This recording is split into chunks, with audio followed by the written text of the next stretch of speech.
David Stillman. David Stillman. David Stillman. David Stillman, thanks for joining us. David is the co-author, the bestseller of When Generations Collide. 45% of the U.S. workforce is going to be eligible to retire in the next 3 years. He's appeared on CNN, CNBC, Today Show. What happens is the younger generations roll their eyes and they tune out. Contributed to Time, Entrepreneur, New York Times, USA Today. You could understand that we're just different. Recently named prestigious list of 40 under 40. How are you dealing with boomer burnout around here? Give a big welcome for David Stillman. You might be thinking, we've heard about the generations, but I'll challenge you. Are you up to date with the most recent issues? Gen X managers. Gen Xers are very independent and very entrepreneurial. We're the generation that came home to that empty house. We were the latchkey kids. We made our own meals, planned our own schedules, kind of fended for ourselves. So when we got to work, the model that Xers wanted was, you tell me what you want me to do, you tell me when you want it, you tell me how you want it, then I'm going to go away, hopefully you're going to go away, and I'm going to get the job done. And that worked great for Xers. But now Xers have made it into the ranks of management. And in walks that millennial who's like, okay, 8 a.m., let's have a meeting. We'll check in again at 10. We'll start a new task force. We'll do it again at 2 o'clock, and then I'll call you at home tonight. And these Xers are like, whoa, it's a big kumbaya chat room around here. We've got boomers and traditionalists walking out the door with loads of knowledge. We've got Generation Xers telling us that they are stalled behind 80 million boomers trying to climb up this ladder.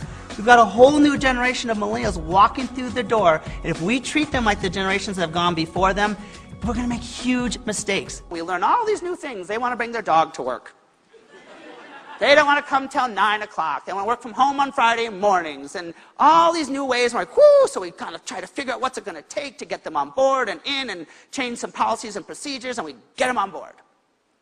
But all that energy that we spend over here trying to figure out what it's going to take to pull in the millennials, all that time, what's happening over here is traditionalists, and now boomers are walking out the door with so much knowledge that by the time we realize that's gone, it's too late.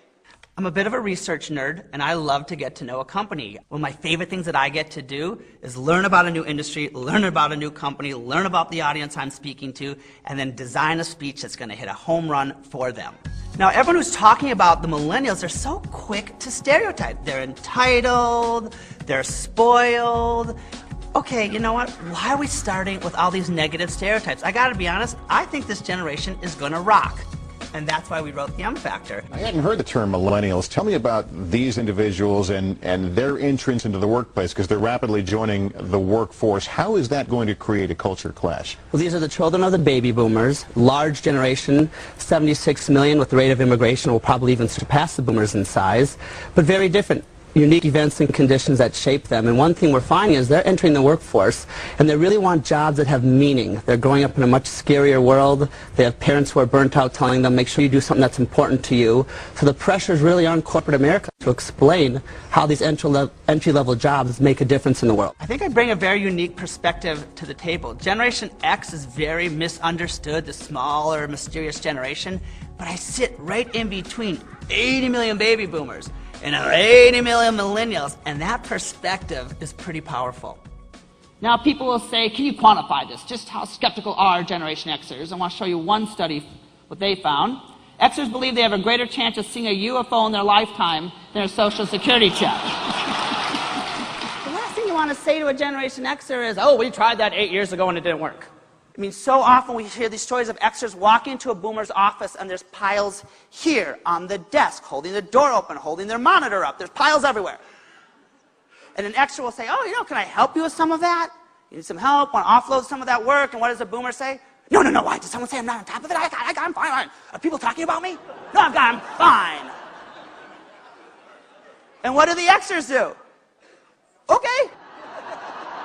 And people love to laugh about, oh my God, look how this generation's unique and different. But it's not so funny when they start seeing how this is hurting recruitment, retention, morale, day-to-day communication. Then it's not so funny. In a national survey we did, 65% of respondents said generational gaps are making it difficult to get the job done. Boomers, what's going to get you to stick around? And what they tell us?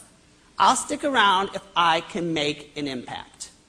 Everyone loves to talk about this topic, but it's not enough for us just to talk about it. We got to know, what do we do about it? And my favorite thing is to learn an industry and get in there and say, let's fix this because it's doable.